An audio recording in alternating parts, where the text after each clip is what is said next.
asked that a lot. By all your fans. My mom asks me that all the time. I am a bit of an influencer. Hello. Welcome to the podcast, Two Girls, a Guy, and a Dog. No, we just said it was a toast to travelers. You can't change Welcome the name to mid-podcast. Toast to Travelers. Cheers. The first toast to traveler. So you find an assignment. Mm-hmm. What goes into like negotiating and all of that?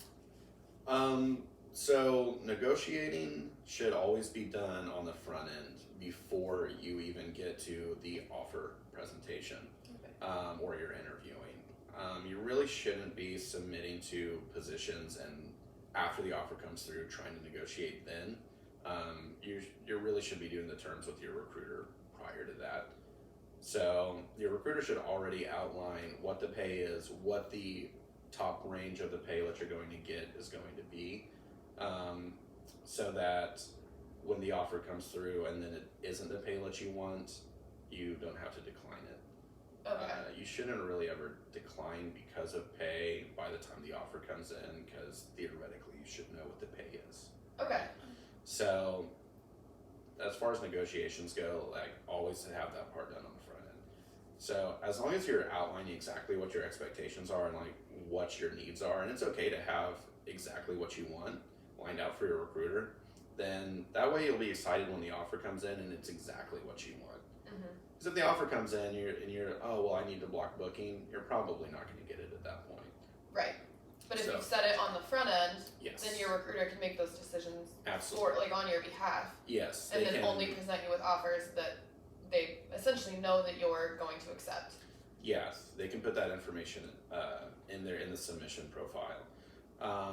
So a note on that: the more, for lack of a better word, like demands that you have, that decreases the chance that you're going to get an offer. I mean, that is the reality, especially if it's a high-paying assignment or a very competitive assignment. So think like San Diego or Seattle or places where everyone wants to go to, and there's a lot of competition.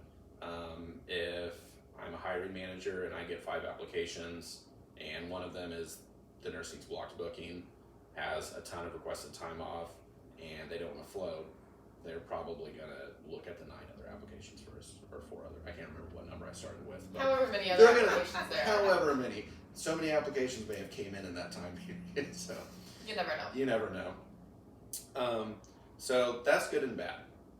It's good that you're going to get exactly the offer that you want when it comes through. The bad part is it may take more time.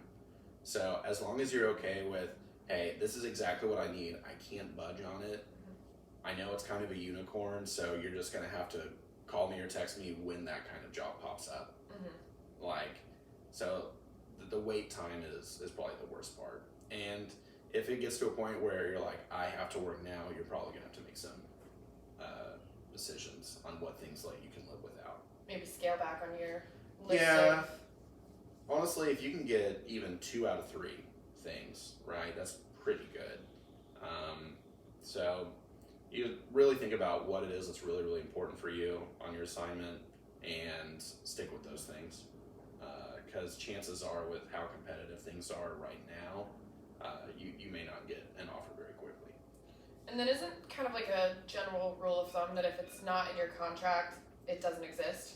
So make sure that everything is in there? For sure. Okay. So everything, all of the terms that have been agreed upon, like the block booking or the scheduling or whatever it is that you came up with, and agreed with the nurse manager and the client said it's okay, everyone signed off, your recruiter should make sure that part is in the contract or the work agreement, the rider, whatever you want to call it, however it comes over to you.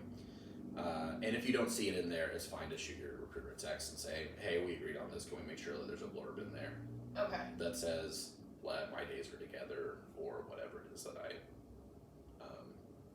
got approved. Gotcha.